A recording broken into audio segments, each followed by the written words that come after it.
Okay, so hello everyone, welcome to the 29th lecture of design of steel structure, and we are discussing the design of compression members. So हम लोग basically है जो effective length है जो देख चुके थे, कॉलम का इफेक्टिव लेंथ कैसे निकालते हैं ये हम लोग देख चुके थे। तो उसके आगे है जो आज हम कंटिन्यू करेंगे और इस पर कुछ है जो आज क्वेश्चन भी करेंगे, है ना। So let us start the today session. Cylinder ratio की बात कर रहे थे, तो सिलेंडर रेशियो किससे रिप्रेजेंट करते हैं? इसको लैम्डा से रिप्रेजेंट करते हैं, इसको लैम्डा से रिप्रेजेंट करते हैं। और इसका फॉर्मूला जो हम लोगों ने लिखा था वो लिखा था L effective length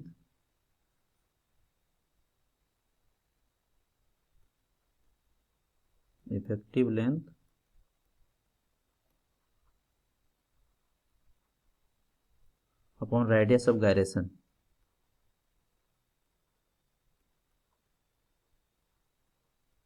radius of gyration. अब यहाँ पे देखिए एल इफेक्टिव को मैंने लिखा था के इंटू एल डिवाइडेड बटा रेडियस ऑफ गायरेशन आर। अब रेडियस ऑफ गायरेशन के बारे में मोमेंट ऑफ इनर्शिया वाला चैप्टर में हम लोग डिटेल में देख चुके हैं, तो यहाँ पे इसके बारे में डिस्कस नहीं करेंगे, है ना। मोमेंट ऑफ इनर्शिया का जो लेक्चर नंबर 6 है उसमें हम लोग ने काफ़ी डिटेल में उसको समझा है। तो रेडियस ऑफ गायरेशन की बात करते हैं, तो रेडियस ऑफ गायरेशन किस पे डिपेंड करता है? मोमेंट ऑफ इनर्शिया पे डिपेंड करता है। किस पे डिपेंड करता है? मोमेंट ऑफ इनर्शिया पे डिपेंड करता है ना। तो एक लाइन लिखेंगे यहाँ पे,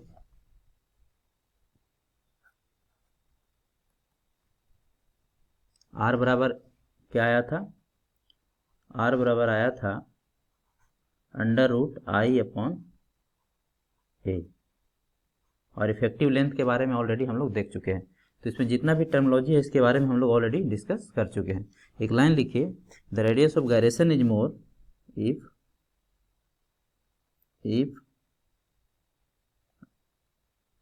R is more, if R is more,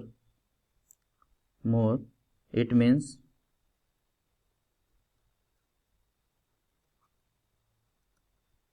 it is difficult to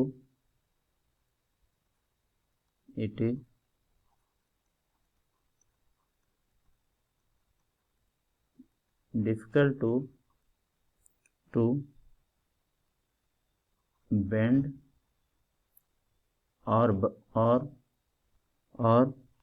rotate or buckle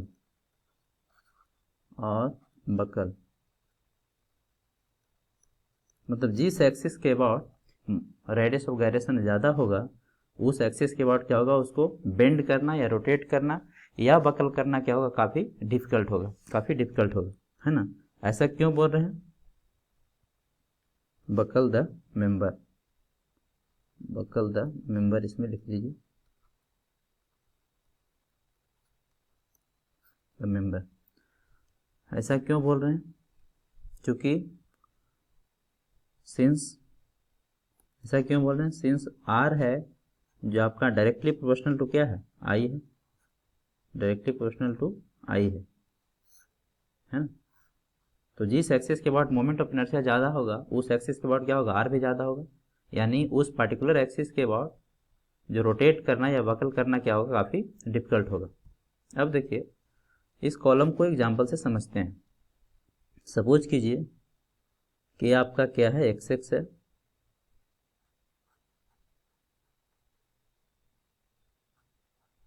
ये क्या है, एक्स है, और ये वाई है।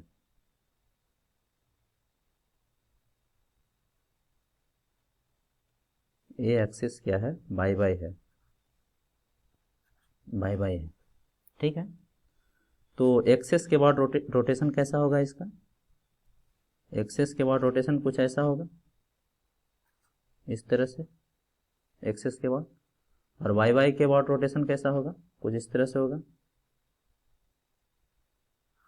कुछ इस तरह से रोटेट करेगा वाई के बाद, है ना। सपोज कीजिए कि ये विड्थ क्या है, बी है, और इसका डेप्थ ए जो है, ए जो डायमेंशन है ये क्या है, डी है ना, ए डी है। सो आई एक्सेस यदि लिखेंगे,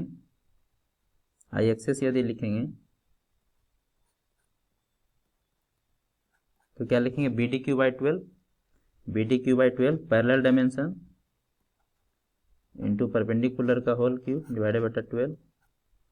और यदि आई बाई लिखेंगे तो क्या लिखेंगे, पैरेलल डायमेंशन इंटू परपेंडिकुलर का होल क्यूब डिवाइडेड बटा 12।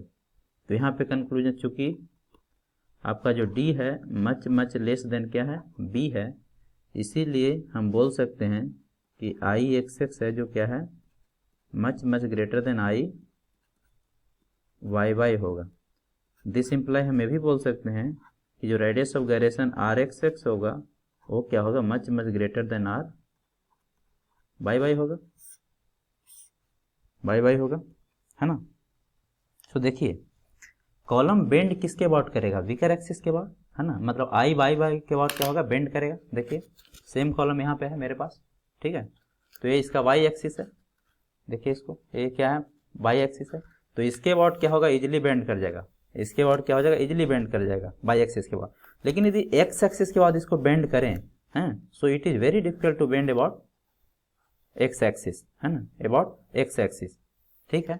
तो जब हम इसको डिजाइन करेंगे तो हम कौन सा एक्सिस को कंसिडरेशन करके डिजाइन करेंगे, है ना, मतलब कौन सा रेडियस ऑफ गायरेशन लेंगे, आर वाई या आर एक्स एक्स, है ना। मैं पहले भी बता चुका हूं कि डिजाइन में हमेशा बीकर सेक्शन को क्या करना होता है, सेफ करना होता है।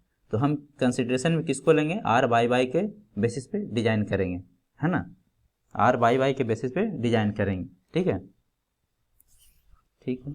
तो देखिए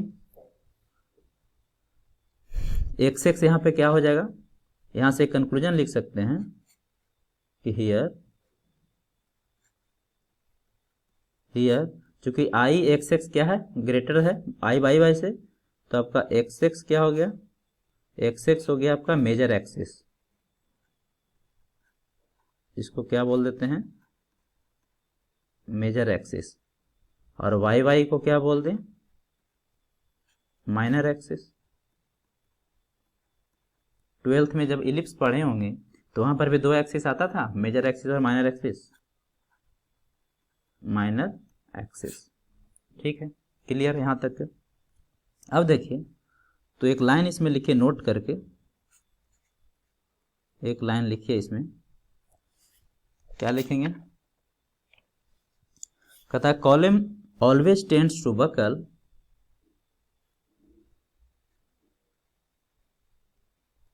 column always tends to buckle about which axis, बताइए, about beaker axis,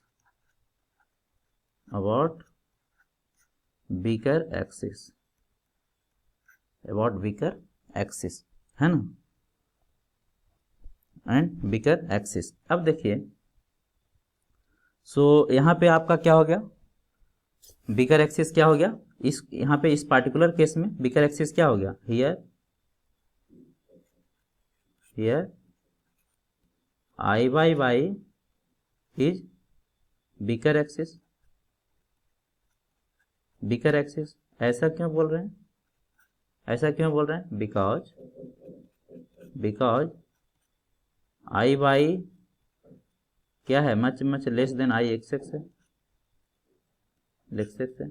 अब देखिए आप स्ट्रेंथ ऑफ मटेरियल जब पढ़ रहे होंगे तो वहां पे आप यूलर जो लोड कैरिंग कैपेसिटी कॉलम का जो फार्मूला होता है वो क्या होता था, याद है कुछ, वहां पे होता था P C, Euler crippling load निकालते थे, पाई स्क्वायर ई आई इंटू ई आई क्या लेते थे, मिनिमम लेते थे।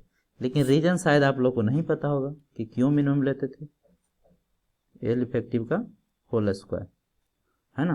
तो रीजन यहाँ से क्लियर हो गया क्यों मिनिमम लेते थे आई, है ना, क्यों मिनिमम लेते थे, क्योंकि अगर हम स्ट्रॉन्गर एक्सिस को लेकर लोड इसको डिजाइन कर दिए तो क्या हो जाएगा, वीकर एक्सिस के बाद वो फेल कर जाएगा। इसीलिए हम क्या करते हैं, आई मिनिमम को कंसिडरेशन लेकर उसको डिजाइन करते हैं, है ना, ताकि यदि वीकर सेक्शन यदि सेफ हो जाएगा तो स्ट्रॉन्गर तो ऑलरेडी सेफ है, स्ट्रॉन्गर तो ऑलरेडी सेफ है नहीं। चलिए ये इसका कंक्लूजन रहा। अब देखिए, अब एक बात बताइए, यहाँ पे दो सेक्शन हम बनाने जा रहे हैं, है ना, दो सेक्शन बनाने जा रहे हैं। एक है जो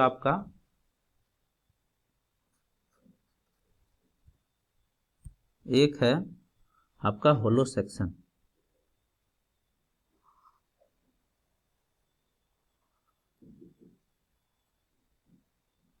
एक है आपका hollow cylinder section,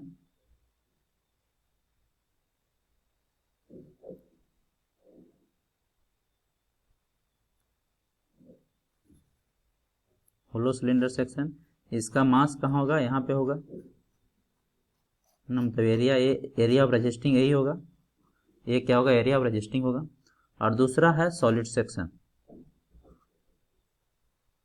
solid circular section, दूसरा क्या है, सॉलिड सर्कुलर सेक्शन।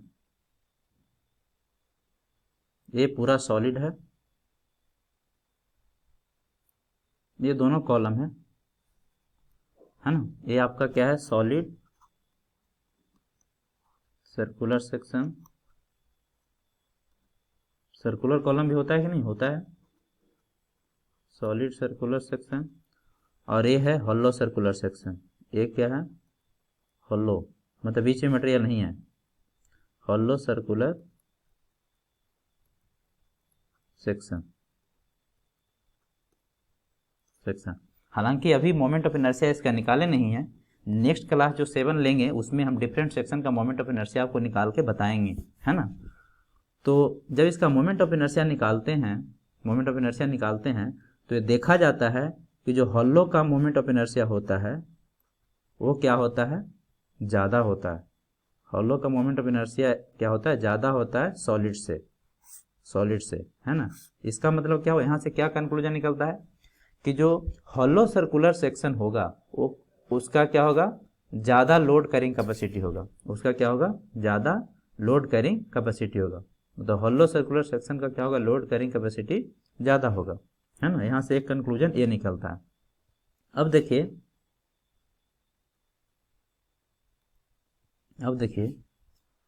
सो एक नोट करके यहाँ पे लिख सकते हैं चाहे तो कि the most efficient cross section,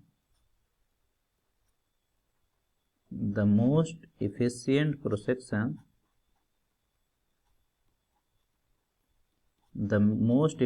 cross section in resisting compression is the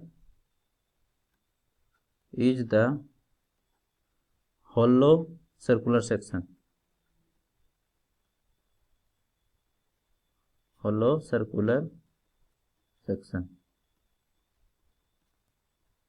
इसको ट्यूबुलर सेक्शन भी बोलते हैं, है ना। ट्यूबुलर सेक्शन एक्चुअल में देखा जाए तो ये रेक्टेंगुलर होता है, कुछ इस तरह से होता है।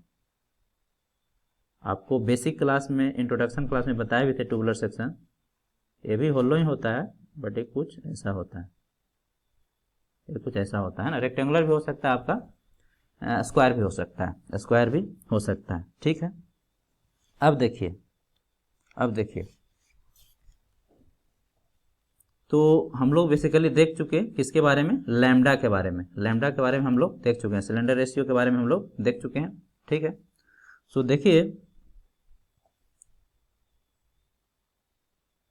लैम्डा इंडिकेट क्या करता है, लैम्डा इंडिकेट जो सिलेंडर रेशियो क्या इंडिकेट करता है, lambda indicate the failure nature of member, अभी पता चलेगा कैसे, failure nature of member, lambda indicate the failure nature of member, है ना। इसका मतलब ये हुआ कि लैम्डा के बेसिस पे, it means on the basis of slenderness ratio you can define the column, है ना। कॉलम शॉर्ट कब होगा और कॉलम लॉन्ग कब होगा, तो उसी को अब देखने जा रहे हैं, है ना, उसी को अब देखने जा रहे हैं। If lambda less than equal to 12 है, lambda less than equal to 12 है, अगर लैम्डा का वैल्यू मतलब के एल बटा आर आपने पुट किया, है ना, लेस देन इक्वल टू 12 है। एक चीज़ यहाँ पे आप और ऐड कर सकते हैं फाइनल कंक्लूजन में, यहाँ से कंक्लूजन क्या निकला था कि आपका आर मिनिमम बेसिस पे हम लोग क्या करेंगे, डिजाइन करेंगे, है ना, आर मिनिमम बेसिस पे डिजाइन करेंगे। इसका मतलब ये हुआ, चलिए इसको यहाँ पे लिख लेते हैं कि आपका जो लैम्डा हो गया, फाइनली क्या हो गया, कंक्लूजन निकल के आया कि के एल बाई आर मिनिमम होगा, के एल बाई आर मिनिमम होगा। नहीं, ये आपका क्या हुआ, फाइनल कंक्लूजन आया था, के एल बाई आर मिनिमम होगा। अब यहाँ पे आइए, लैम्डा यदि लेस देन इक्वल टू 12 होगा तो इसको क्या बोलेंगे, शॉर्ट कॉलम बोलेंगे। ऑब्जेक्टिव के लिए इसको याद भी रखना, शॉर्ट कॉलम के लिए लैम्डा का वैल्यू पूछता है, क्या होगा, शॉर्ट कॉलम, शॉर्ट कॉलम। और शॉर्ट कॉलम का जो फेलुअर नेचर होता है, जो फेलुअर नेचर होता है वो क्रशिंग में फेल होता है, मतलब क्या होगा, मटेरियल क्रश कर जाएगा। जनरली आरसीसी में देखते हैं तो फेलुअर नेचर क्या होगा, क्रशिंग इन आरसीसी। क्योंकि स्टील में तो क्या होगा, क्रशिंग होगा नहीं। स्टील में क्या होता है, फर्स्ट क्लास में हम लोग देखे थे, जब इंट्रोडक्शन क्लास पढ़ रहे थे वहाँ पर बताया था कि स्टील यील्डिंग में फेल करता है। किसमें फेल करता है, यील्डिंग में फेल करता है ना। तो लिखेंगे फेलुअर शॉर्ट कॉलम के बारे में, जो आपका फेलुअर नेचर होगा, फेलुअर नेचर क्या होगा आपका, फेलुअर नेचर होगा क्रशिंग, क्रश कर जाएगा, क्रशिंग। इस टाइप के कॉलम में इन आरसीसी, नेक्स्ट आरसीसी जब हम पढ़ेंगे तो वहाँ पे देखेंगे, मतलब आरसीसी का बना होगा, कंक्रीट का बना होगा तो क्या होगा, क्रश करेगा, मटेरियल क्रश करेगा, है ना। और यदि स्टील का बना होगा तब कैसे फेल होगा, और यील्डिंग इन स्टील कॉलम, यील्डिंग इन स्टील कॉलम, ठीक है। तो स्टील का कॉलम होगा, मतलब स्टील का यदि शॉर्ट कॉलम होगा, शॉर्ट कॉलम कब होगा, जब लैम्डा का value less than equal to 12 होगा, है ना। तो वो किस में फेल करेगा, यील्डिंग में फेल करेगा। अगर आरसीसी का होगा तो क्रशिंग में फेल करेगा। तो ये दोनों पॉइंट बहुत इंपॉर्टेंट है ना, यील्डिंग एंड क्रशिंग। नाउ अगर लैम्डा का वैल्यू ग्रेटर देन 12 हो जाए, 12 से ज़्यादा हो गया, तब इसको बोलते हैं सिलेंडर कॉलम। क्या बोलते हैं इसको, सिलेंडर कॉलम और लॉन्ग कॉलम, और लॉन्ग कॉलम, सिलेंडर कॉलम और लॉन्ग कॉलम, ठीक है, सिलेंडर कॉलम और लॉन्ग कॉलम। इसका फेलुअर नेचर क्या होगा, इसका फेलुअर नेचर क्या होगा,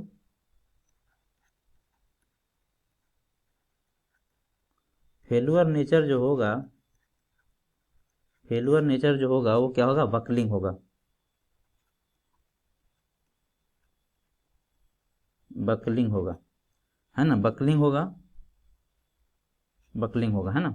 चाहे स्टील का हो या फिर आरसीसी का हो, दोनों में क्या होगा, ये बकलिंग में फेल होगा, बकलिंग में फेल होगा, ठीक है। तो ये तो रहा लैम्डा के बेसिस पे कॉलम का डिवीजन, है ना, शॉर्ट कॉलम और सिलेंडर कॉलम। सिलेंडर कॉलम को लॉन्ग कॉलम भी बोला जाता है, ठीक है। बकलिंग को एक और नाम दिया गया है, बकलिंग का एक और नाम दिया गया है इलास्टिक फेलुअर, इसी को बोलते हैं इलास्टिक फेलुअर, इलास्टिक फेलुअर, है ना, इलास्टिक फेलुअर। इलास्टिक फेलुअर का मतलब क्या हुआ बताइए। सपोज कीजिए कि आपका कॉलम है, एक कोई कॉलम है जो दोनों एंड क्या है, फिक्स है। इस पर जब लोडिंग करेंगे तो क्या होगा, कुछ ऐसा कर्व बनेगा, कुछ ऐसा बनेगा। तो ये जो फाइबर है, यहाँ पर जो फाइबर है ना, फाइबर है, यहाँ पर स्ट्रेस क्या होना चाहिए, एफ जो होना चाहिए लेस देन एफ बाई होना चाहिए, तभी तो इलास्टिक बोलेंगे। अगर यील्डिंग से कम होगा तभी तो इलास्टिक बोल देंगे ना। मतलब फाइबर स्ट्रेस जो होगा कॉलम का वो क्या होगा, यील्डिंग से कम होगा, है ना, elastic failure. Now move to the very important topic that is maximum slender ratio as per IS 890-84। अब देखिए, मैं अपना एक्सपीरियंस शेयर करूं तो यहाँ से भी एक क्वेश्चन है जो ऑलमोस्ट एवरी एग्जाम में एक क्वेश्चन आता है। एक तो इफेक्टिव लेंथ से आएगा और एक क्वेश्चन है जो यहाँ से आता है, ठीक है। अब इसको देखते हैं, अच्छे से समझते हैं। तो जहाँ जहाँ से क्वेश्चन आता है वो चीज़ पे मैं हाईलाइट करता जाऊँगा, ताकि जब आप आगे कंपटीशन दें तो आपका रास्ता थोड़ा आसान हो जाए, आपका पाथ थोड़ा ईजी हो जाए। सो मैक्सिमम सिलेंडर रेशियो की बात करते हैं तो IS कोड है जो डिफरेंट मेंबर के लिए दिया है। सबसे पहले देखेंगे कंप्रेशन मेंबर, है ना, बिकॉज हम लोग कंप्रेशन मेंबर ही पढ़ रहे हैं, तो किसके लिए देखेंगे, सबसे पहले कंप्रेशन मेंबर के लिए। नाउ फर्स्ट है जो आपका है, कहता है मेंबर कैरिंग, स्टेटमेंट को सही से पढ़ना है और इसको समझना है, बहुत ज़्यादा समझना नहीं है, इनफैक्ट आपको याद ही रखना है ना, लेकिन फिर भी कुछ है जो की पॉइंट है उस पर मैं फोकस कर दूंगा ताकि आपको मेमोराइज रहे काफ़ी दिनों तक। सो फर्स्ट बोल रहा है कि मेंबर कैरिंग, अब देखिए ये जो स्टेटमेंट है इसमें मैं छेड़छाड़ नहीं कर सकता, क्यों, क्योंकि ये कोड का स्टेटमेंट है, एज इट इज एग्जाम में भी आता है और एज इट इज मुझे पढ़ाना भी पड़ेगा। सो ये मेंबर कैरिंग कॉम्प्रेसिव लोड, किसकी बात कर रहा है, compressive load resulting from dead load and impose load, है ना। जो भी कॉम्प्रेसिव लोड आ रहा है वो किसके कारण आ रहा है, डेड लोड के कारण और इम्पोज लोड के कारण। इसका मतलब क्या हुआ, कोई लोड यहाँ पे छूट गया, कौन सा, अर्थक्वेक या विंड लोड है जो इसमें कंसिडरेशन नहीं है ना, यही डिफरेंस है, अर्थक्वेक और विंड लोड इसमें कंसीडर नहीं किया गया है। अगर ऐसा स्टेटमेंट आता है जहाँ पे कॉम्प्रेसिव लोड की बात करता है और लोड का रीजन क्या होगा, डेड लोड होगा एंड इम्पोज लोड होगा, तो इस केस में बोलता है कि जो लैम्डा का मैक्सिमम वैल्यू होगा, यही एग्जाम में पूछता है, लैम्डा का जो मैक्सिमम वैल्यू होगा वो कितना होगा, 180। So this value you have to remember, lambda का मैक्सिमम वैल्यू कितना होगा, 180। नेक्स्ट पॉइंट देखिए, सेकंड बोलता है कंप्रेशन मेंबर में, कहता है member subjected to compressive forces resulting from wind earthquake forces, है ना। इसमें क्या है, विंड अर्थक्वेक भी कंसीडर किया गया है ना, provided the deformation of such members does not adversely affect the stress in any part of the structure, है ना। ये अलग बात है कि इसके कारण जो भी स्ट्रेस जनरेट हो रहा है वो कोई इफेक्ट नहीं डाल रहा है स्ट्रक्चर पे, है ना। लेकिन यहाँ पे आपका विंड लोड और अर्थक्वेक लोड क्या है, इंक्लूडेड है ना, इंक्लूडेड है, ठीक है। अगर ऐसा केस है तब लैम्डा का जो वैल्यू होगा, इस केस में जो लैम्डा का वैल्यू होगा वो होगा 250। तो आपको याद कैसे रखना है, देखना है कि विंड लोड और अर्थक्वेक लोड लिया गया है नहीं लिया गया है। अगर विंड लोड और अर्थक्वेक लोड लिया गया है तो 250, अगर सिर्फ डेड लोड और इम्पोज लोड लिया गया है तो 180। It's very simple to remember. Now move to the next one, third देखिए, कंप्रेशन फ्लेंज ऑफ बीम। अब आपको लगता होगा कि सर अभी तो आप कॉलम पढ़ा रहे थे और कॉलम पढ़ाते पढ़ाते बीम में चले गए, है ना। तो एक्चुअल में ये भी कंप्रेशन का ही काम कर रहा है। पूरा स्टेटमेंट पढ़िए, compression flange of a beam against lateral torsional buckling, compression flange, कोई भी बीम होता है, सपोज कीजिए कि आई सेक्शन है,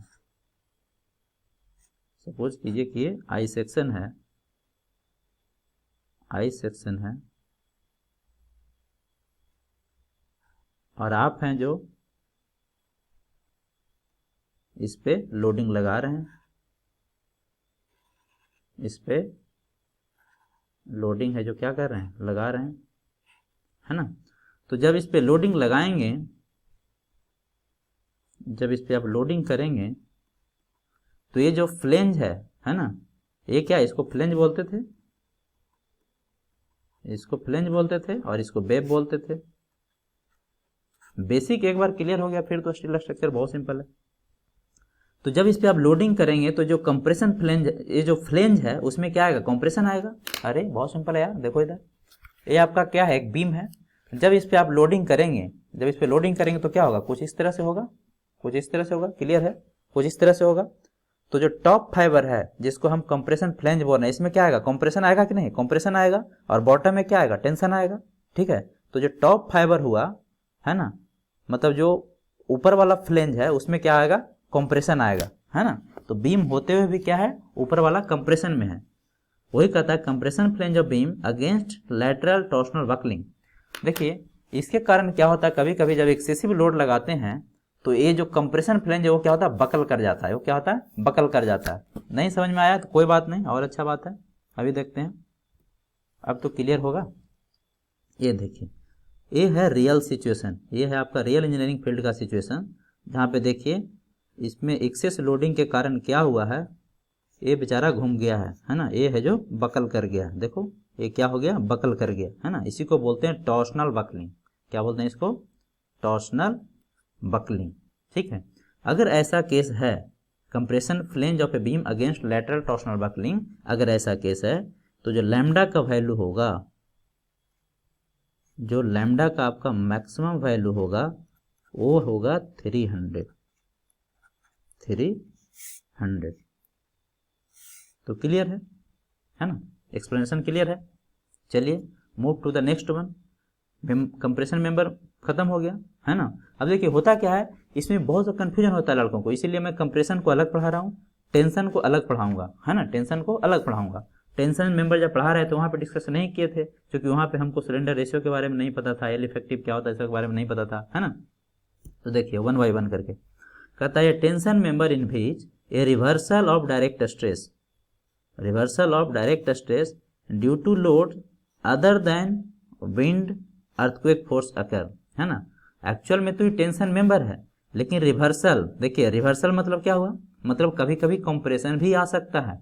टेंशन का रिवर्स क्या होता है, कंप्रेशन, है ना। कभी कभी कंप्रेशन भी आ सकता है लोडिंग का डायरेक्शन चेंज होने के कारण। तो वही कह रहा है a tension member in which a reversal of direct stress due to load other than wind or earthquake forces. इसमें क्या है, विंड और अर्थक्वेक फोर्स नहीं है, विंड और अर्थक्वेक फोर्स नहीं है। तो इस केस में जो आपका वैल्यू होता है वो लैम्डा मैक्स का जो वैल्यू होता है वो 180 होता है, 180 होता है, ठीक है। Now move to the next one, फिर से पढ़िए। कहता है member normally acting as a tie member, tie in a roof truss, और टाई मेंबर क्या है आपका, टेंशन मेंबर है, or a bracing system, but subjected to possible reversal stresses, subjected to possible reversal stresses resulting from the action of wind और earthquake forces। तो clear है, यहाँ पे विंड लोड और अर्थक्वेक लोड को नहीं लिया गया था, जबकि यहाँ पे विंड लोड और अर्थक्वेक लोड को लिया गया है। रिवर्सल ऑफ स्ट्रेस यहाँ भी है, रिवर्सल ऑफ स्ट्रेस यहाँ भी है, रिवर्सल ऑफ स्ट्रेस वहाँ भी है, ठीक है। लेकिन वहाँ पे क्या है, other than wind load and earthquake load, मतलब सिर्फ डेड लोड और इम्पोज लोड की बात कर रहा है। यहाँ पे क्या है, विंड लोड और अर्थक्वेक लोड भी है। तो इस केस में जो लैम्डा का वैल्यू होता है, लैम्डा का वैल्यू होता है वो 350 होता है, वो 350 होता है। ये सब अपने आप में क्वेश्चन है, जब आगे एग्जाम देंगे तो ये क्वेश्चन के फॉर्मेट में आपको आएगा, स्टेटमेंट सेम रहेगा, ऑप्शन भी यही सब रहेगा, 180, 200, 350, 300, ऑप्शन बनाना तो बहुत ईजी है ना। Now move to the next one. Member is always under tension, मतलब प्योर टेंशन की बात करता है। एक किसकी बात करता है, प्योर टेंशन की बात करता है। तो प्योर टेंशन की जब बात करता है तो इस केस में जो लैम्डा मैक्स का वैल्यू होता है प्योर टेंशन मेंबर के लिए वो होता है 400। कितना होता है, 400, प्योर टेंशन की बात जब करेगा तो, ठीक है। Now move to the next one. ये आपको जनरली नहीं पढ़ाता होगा, है ना। कहता है maximum slender ratio of hanger member or bars, maximum slender ratio for hanger member or bar. एक क्वेश्चन पूछा है इंजीनियरिंग सर्विस में, ईएससी में पूछा, इंजीनियरिंग सर्विस में, यूपीएससी इंजीनियरिंग सर्विस में, है ना, 2 मार्क्स में। So maximum slender ratio for hanger और मेंबर बार, है ना। इसका एग्जाम्पल क्या है, बेस्ट एग्जाम्पल आपके रूम में है, इसका बेस्ट एग्जांपल आपका रूम में हैंगर बार, मतलब इससे कुछ लटक रहा होगा, ठीक है। तो रूफ और फैन, जिस रड से फैन लटकता है, जिस रड से फैन को हम लोग क्या करते हैं, हैंग करते हैं, जिस रड से, आप ध्यान से अपने रूम में देखिएगा, जिस रड से फैन को लटकाया गया है उसी रड की बात कर रहा है, उसी बार की बात कर रहा है। तो इसका जो मैक्सिमम सिलेंडर रेशियो होता है, इसका जो लैम्डा मैक्स होता है वो होता है 160। यू हैव टू रिमेंबर 160, ठीक है, 160। तो हैंगर बार का एग्जाम्पल क्या हो गया, हैंगर बार का एग्जाम्पल हो गया आपका bars of fan, bars of fan. ये भी क्या है, एक टाइप का टेंशन मेंबर ही है, एक टाइप का टेंशन मेंबर ही है, ठीक है। अब आए मुद्दे की बात, अब आइए मुद्दे की बात, है ना। तो ये तो था थ्योरी पोर्शन। अब हम लोग सोल्व करेंगे क्या, क्वेश्चन बनाने की तैयारी करेंगे, ठीक है।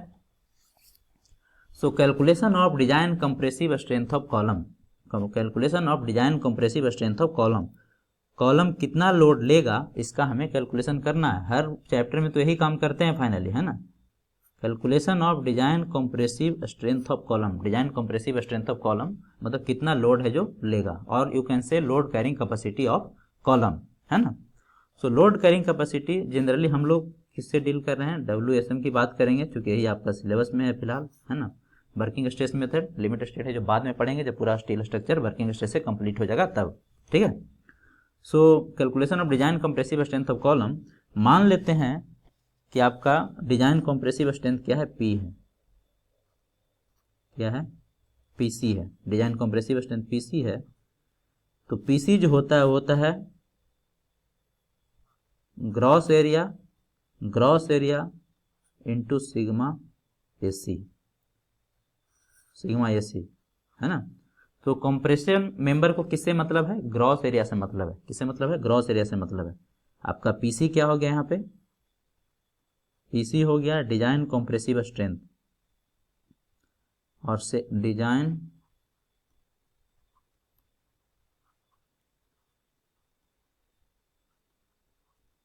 Compressive strength,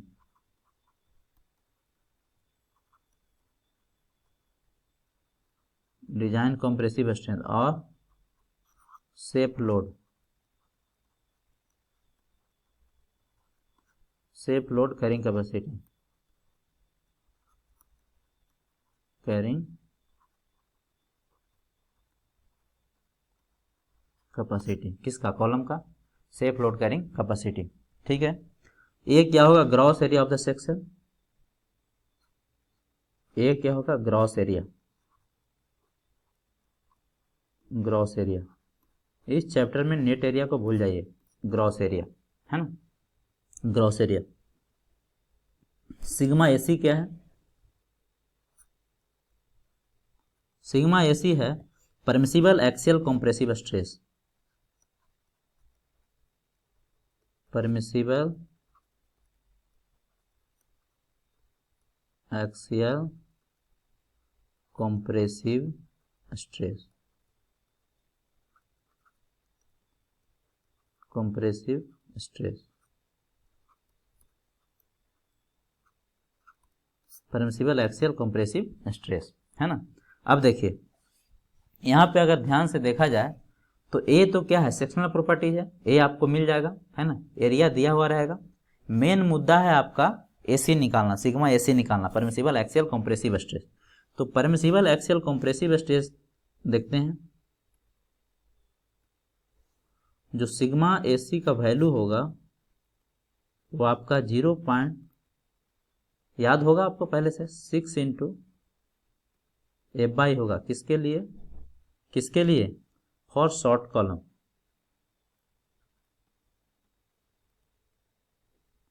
for short column, for short column, है ना, and equal to 0.6 into FCC into F/, divided बटा FCC plus F by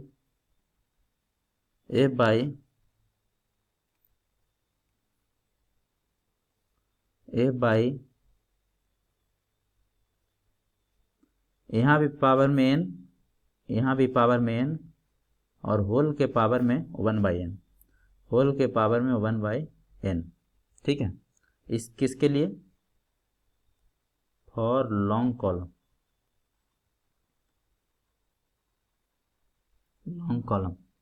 long column है ना।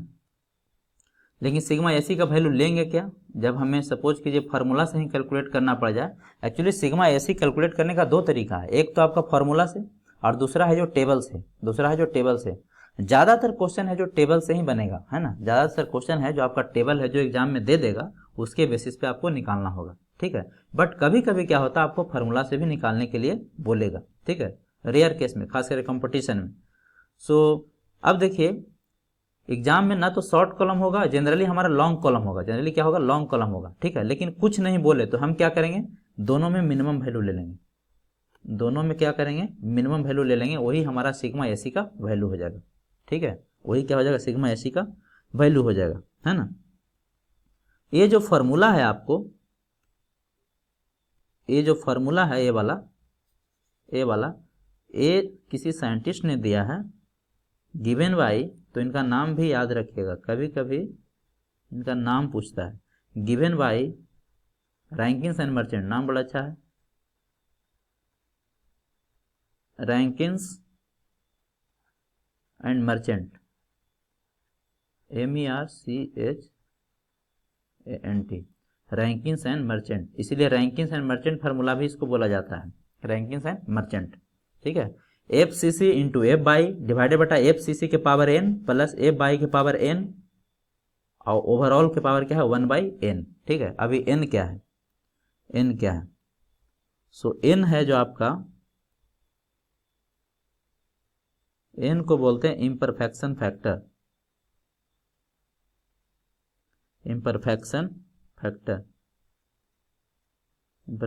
फैक्टर।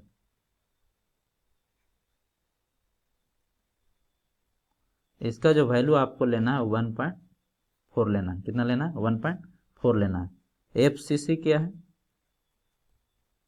FCC आपको elastic critical stress, Euler stress बोलें, यूलर या इलास्टिक, यूलर बोलें या इलास्टिक बोलें, या इलास्टिक क्रिटिकल स्ट्रेस,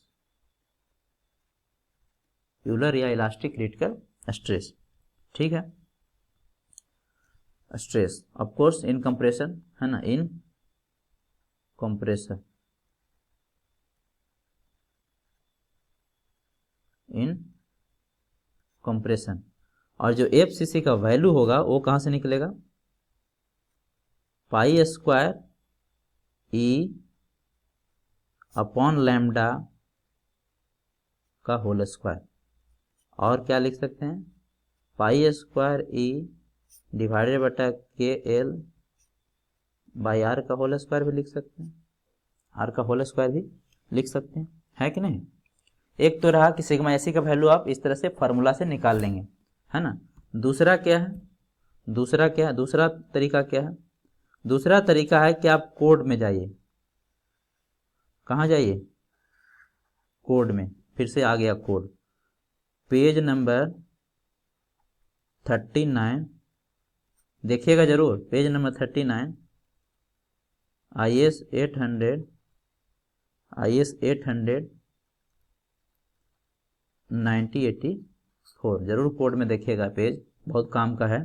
ठीक है, इसमें कुछ ऐसा होगा, एक तरफ होगा जो लैम्डा होगा, है ना, एक तरफ लैम्डा होगा और इस तरफ सिग्मा एसी होगा।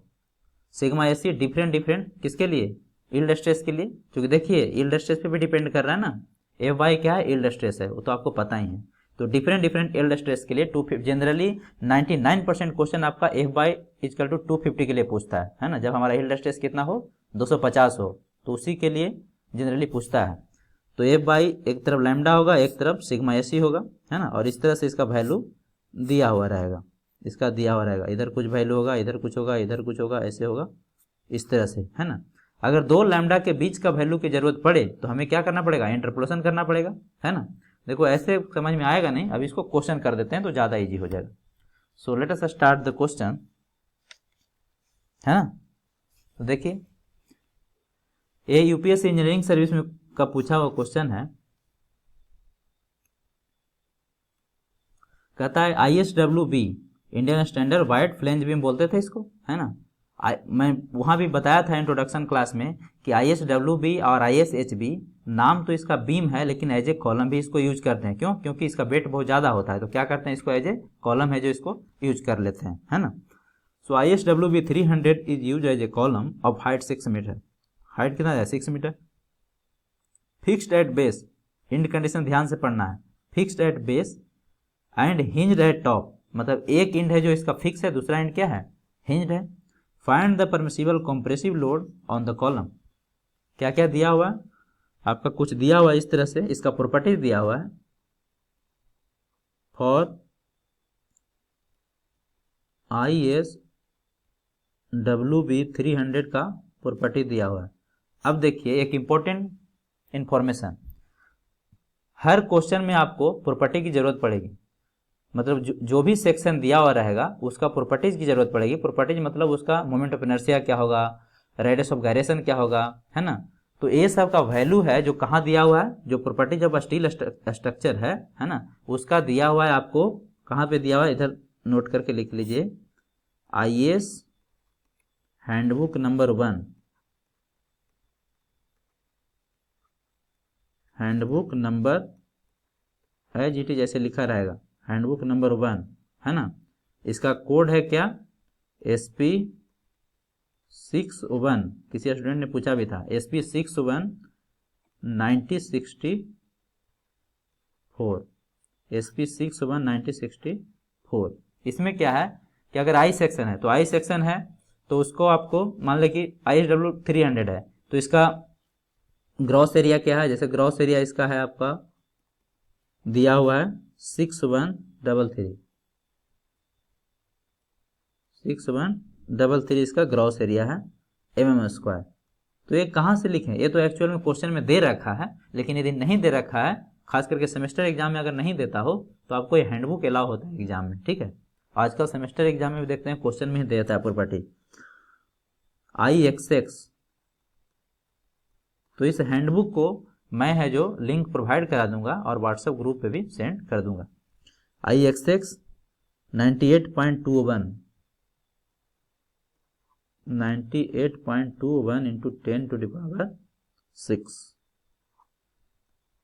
mm के पावर 4, IYY 9.9 इंटू 10⁶ दिया हुआ है, mm के पावर 4, ठीक है। और दिया हुआ है, और भी दिया हुआ है लैम्डा, एक छोटा सा टेबल दिया हुआ है। चूंकि स्टैंडर्ड एग्जाम का क्वेश्चन है तो आपका ऐसा नहीं होगा कि वो वैल्यू नहीं देगा, जो जरूरत है सारा दे देगा। 110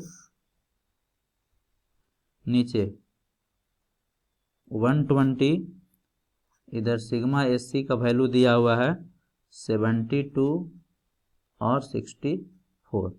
ये सब आपका क्वेश्चन में ही इतना दिया हुआ है, ठीक है। हमें निकालना है लोड, कंप्रेसिव लोड। तो बहुत सिंपल है, देखिए कैसे सोल्व करते हैं इसको, है ना। तो IS हैंडबुक आपको डाउनलोड करना है, डाउनलोड भी कर सकते हैं आप। IS handbook number 1 steel structure लिखेंगे तो डाउनलोड हो जाएगा। SP61 इसका कोड है 9064, है ना। सो देखिए सबसे पहली बात कि इसका इंड, एक इंड फिक्स है, बेस है जो क्या है फिक्स है, और टॉप है जो हिंज है, तो कॉलम बना लीजिए। अगर सब्जेक्टिव क्वेश्चन है तब इसको क्या करेंगे, फिगर बना देंगे, थोड़ा सा अच्छा रहेगा मार्किंग के लिए। और टॉप इंड क्या है, हिंज है, हिंज है। इसका बकलिंग टेंडेंसी कैसा होगा, कुछ याद है, अब तो याद हो गया होगा आप लोग को, कुछ इस तरह से बकल करेगा।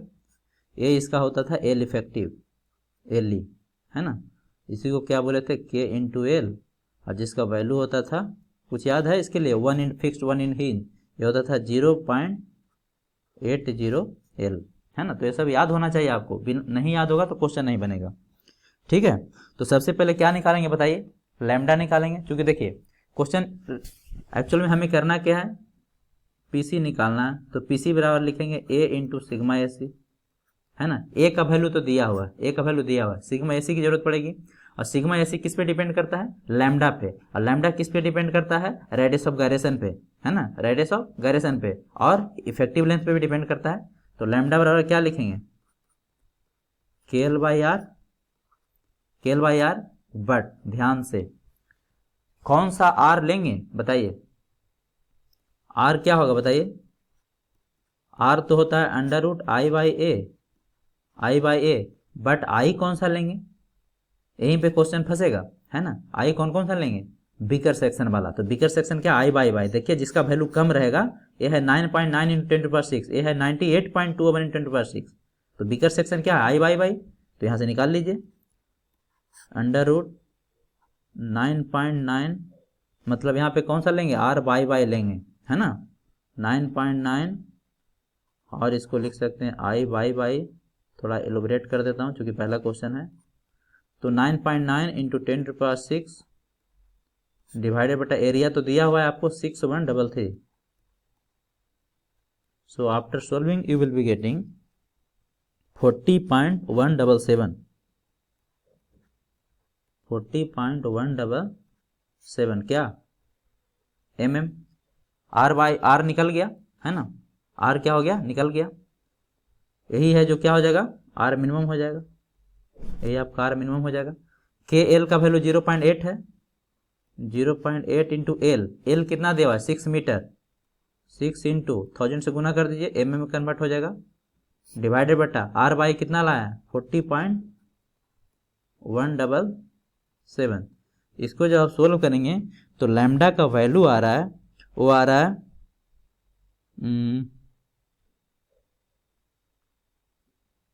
इसको सोल्व करने के बाद आपका लैम्डा का वैल्यू आ रहा है 119.47, 119.47, 119.47, है ना, 119.47। लैम्डा का तो कोई यूनिट होगा नहीं, है ना, लैम्डा का कोई यूनिट नहीं होगा, यूनिट लेस है। अब देखिए यहाँ पर जो लैम्डा, हमें सिग्मा एसी की जरूरत है, सिग्मा एसी की जरूरत है, तो 110 के लिए 72 है, 120 के लिए 64 है, हमें किसके लिए चाहिए, हमें चाहिए लैम्डा का वैल्यू जब 119.47 है तो सिग्मा एसी का वैल्यू क्या होगा। तो हमें क्या करना पड़ेगा, इंटरपोलेशन करना पड़ेगा, क्योंकि दो के बीच का वैल्यू की जरूरत है। तो इंटरपोलेशन करना आता है आपको, देखिए बहुत सिंपल तरीका से सीखिए इसको, अब सिखा रहे हैं। एक चीज तो आप गेस कर सकते हैं कि यहाँ पे देखिए जब लैम्डा का वैल्यू इंक्रीज होता है तो सिग्मा एसी का वैल्यू क्या होता है, डिक्रीज होता है, सिग्मा एसी का वैल्यू डिक्रीज होता है ना। जब लैम्डा का वैल्यू इंक्रीज होता है, जब लैम्डा का वैल्यू क्या हो रहा है, इंक्रीज हो रहा है, तो सिग्मा एसी का वैल्यू डिक्रीज हो रहा है ना। इसका मतलब ये हुआ कि जब हम सिग्मा एसी का वैल्यू निकालेंगे किसके लिए, फॉर लैम्डा इजकल टू 119.47 के लिए, है ना। तो इतना तो तय है, सिग्मा एसी बराबर क्या हो जाएगा, 72 से तो क्या होगा, कम होगा, 72 से क्या होगा, कम होगा, क्योंकि लैम्डा का वैल्यू 119 है ना, 19 है, तो 72 से तो कम ही होगा ना। लैम्डा का वैल्यू बढ़ने से सिग्मा एसी का वैल्यू घटता है, तो कम होगा तो माइनस कर दिए, है ना। अब क्या करना है सुनिए, है ना, अब क्या करना है आपको, अब देखिए, अब ये दोनों का डिफरेंस करना है, क्या करना है, दोनों का डिफरेंस करना है। तो 72 माइनस 64, इसके नीचे भी, इसके नीचे क्या कर दीजिए, लैम्डा का डिफरेंस कर दीजिए, 110 माइनस सॉरी उल्टा हो गया, बड़ा वैल्यू को आगे लिखेंगे, क्या करेंगे, बड़ा वैल्यू को पहले लिखेंगे। तो 120 माइनस 110, 110, ठीक है, इनटू, अब जिसके कोरिस्पोंडिंग निकालना है, किसके कोरिस्पोंडिंग निकालना है, 119.47 माइनस इससे छोटा वाला वैल्यू कितना, 110, 110 हो गया, बहुत सिंपल था। इसको जब आप सोल्व करेंगे तो सिग्मा एसी का वैल्यू आ रहा है 100 सिग्मा एसी का वैल्यू आ रहा है 64.64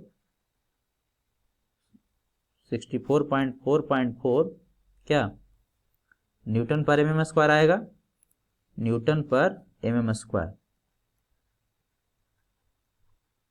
न्यूटन पर एमएम स्क्वायर।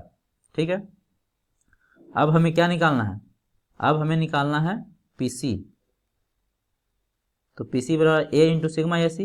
ए क्या है 6133 इंटू सिग्मा एसी अभी निकाले हैं 64.424। इसको जब आप सोल्व करेंगे तो ये आ रहा है आपका, ये आ रहा है 395.112 kilo Newton, kilo Newton, kilo Newton. ठीक है, तो कोई दिक्कत इसमें, कोई दिक्कत नहीं होना चाहिए। इंटरपोलेशन कैसे किया जाता है समझ में आ गया आपको, है ना, समझ में आ गया। अगर अभी भी प्रॉब्लम होता है तो आपको फिगर बना के भी इसको समझाया जा सकता है। अगर दिक्कत होता है तो आप कमेंट सेक्शन में लिखिए, इसको नेक्स्ट क्लास में हम क्लियर करेंगे। नाउ अब देखिए एक क्वेश्चन और देखिए, बहुत इंटरेस्टिंग है। कहता है calculate the safe axial load for a stanchion, column कोई दूसरा नाम है, ISHB 350 710.2 न्यूटन पर मीटर, ए यूनिट वेट हो गया, 3.5 मीटर हाइट है इसका। It is to be used as a uncased column in a single storey building, single storey building में यूज कर रहा है। ये सबसे हमें कोई मतलब नहीं है, मेन मुद्दा पे आइए। The column is restrained in direction and position at both ends. What does it means, इसका मतलब क्या हुआ कि दोनों एंड क्या है, फिक्स है, दोनों एंड क्या है, फिक्स है। तो दोनों एंड फिक्स बनाइए,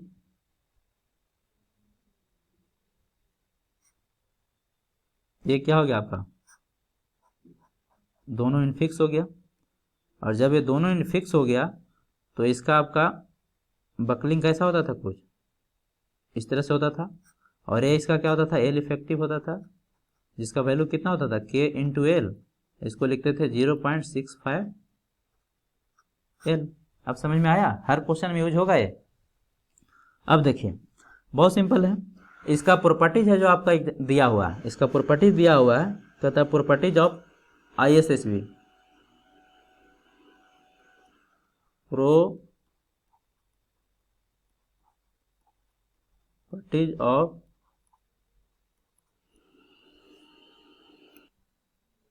प्रॉपर्टीज ऑफ ISHB 350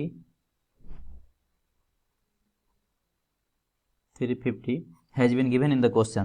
क्वेश्चन में आपका दिया हुआ है, क्वेश्चन में दिया हुआ है आपका RXX 146.50 146.50।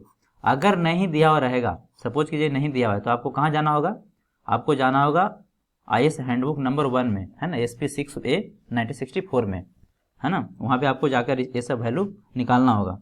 RYY देखिए,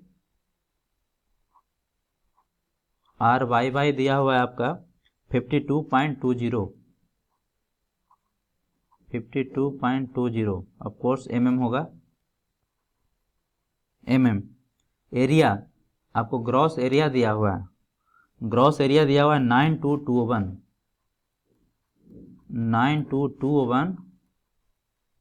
mm स्क्वायर, 9221 mm स्क्वायर।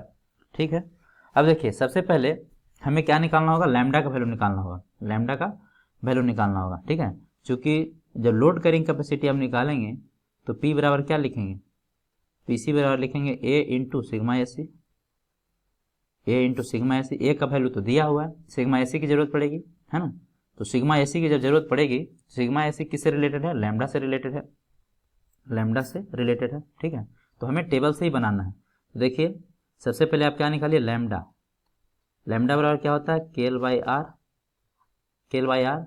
अब आर मिनिमम ही लिखेंगे तो ज़्यादा बेहतर होगा। ठीक है, KL का वैल्यू कितना है 0.65 इंटू एल कितना है, एल है आपका 3.5 इंटू 1000 से गुना कर दीजिए तो mm में कन्वर्ट हो जाएगा। इसको 1000 से, एक मिनट,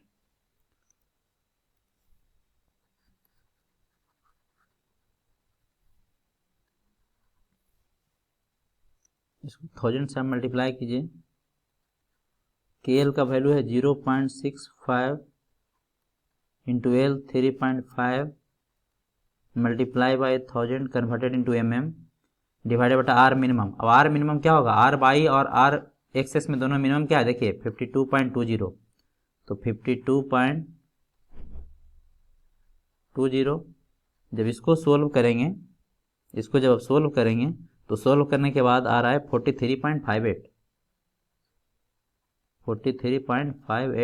mm 58 mm है ना। अब देखिए, अब आपको कहाँ जाएंगे, नाउ ये जो टेबल है आपका दिया हुआ रहेगा किसमें, एग्जाम में, गो टू, मैं लिख देता हूं, go to page number 39, page number 39 of IS 800 9084। जब यहाँ पे जाएंगे तो कुछ ऐसा होगा, एक तरफ तो लैम्डा का वैल्यू होगा और एक तरफ सिग्मा एसी का वैल्यू होगा।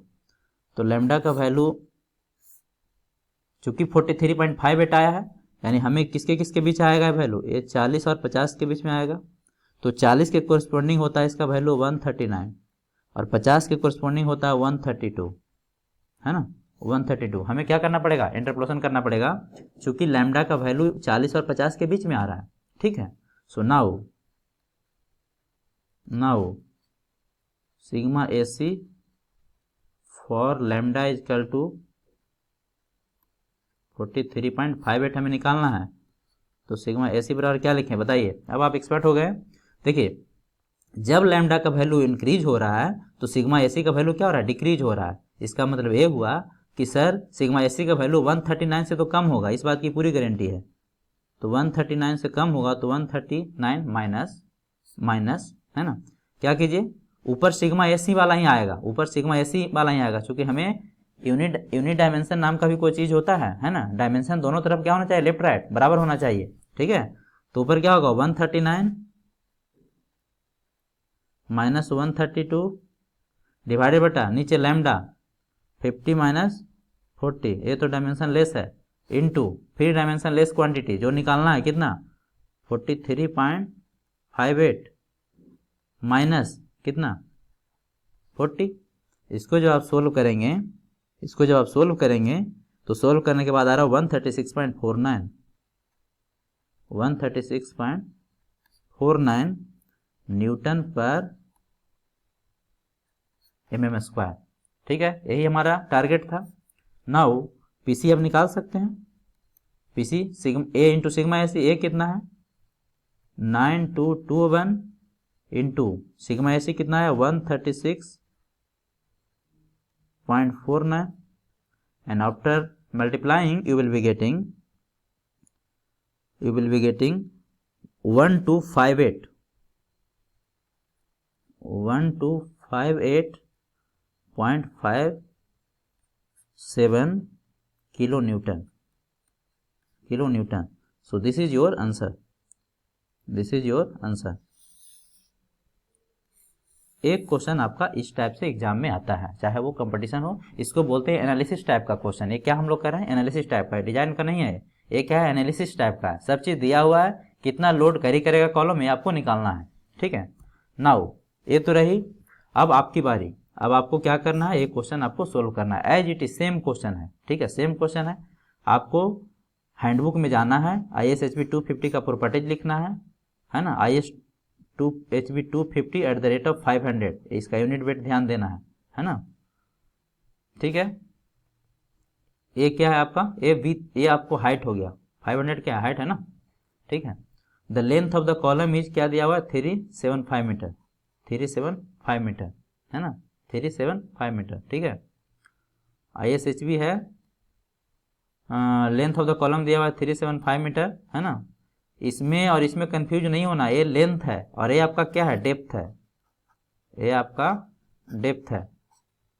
चलिए आप इसी में कंफ्यूज हो जाए, ये आपका क्या है, डेप्थ है ये वाला, जबकि लेंथ क्या होता है ये वाला, इसको लेंथ बोलते हैं ना। तो कॉलम कॉलम में तो ऐसे खड़ा होगा ना, तो इसका लेंथ दिया हुआ ये वाला कितना 3.75 मीटर, 3.75 मीटर है ना। इज रिस्ट्रेंड है, ये क्या है restrained, restrained in direction and position at base. इसका मतलब क्या हुआ, इसका मतलब हुआ कि बेस में क्या है फिक्स है, and free at top, top पे क्या है फ्री है। तो इसका एल इफेक्टिव क्या होता था याद है, एल इफेक्टिव आपका 12 होता था, एल इफेक्टिव 12 होता था है ना। तो कुछ नहीं करना है, सीधा लैम्डा निकालिए और उसके बाद आपको लोड कैरिंग कैपेसिटी आपको निकालना है। इसका आप क्वेश्चन सोल्व कीजिए और कमेंट सेक्शन में आंसर लिखिए है ना, क्योंकि जब तक आप खुद से नहीं करेंगे ना, फाइनली एग्जाम में तो आपको खुद करना है, अगर नहीं बनता है तब मैं आपको सोल्व करके बताऊंगा। So this is all about today session. Thank you for watching, all the best, जय हिंद है ना। मैं आशा करता हूँ कि काफ़ी अच्छे से चीज़ है जो समझ में आया होगा। मिलते हैं नेक्स्ट क्लास में एक नए लेक्चर के साथ। आप मोमेंट ऑफ इनर्शिया का लेक्चर को कंटिन्यू कीजिए, क्योंकि मैं अभी तो उसमें मेन चीज़ आया है, मोमेंट ऑफ इनर्शिया आपको निकाल कर बताया जाएगा डिफरेंट सेक्शन का है ना। उसका यूज करेंगे जब हम लेसिंग और बैटन पढ़ाएंगे, लेसिंग और बैटन पढ़ाएंगे वहाँ पे आपको यूज होगा। ठीक है, तो once again thank you for watching.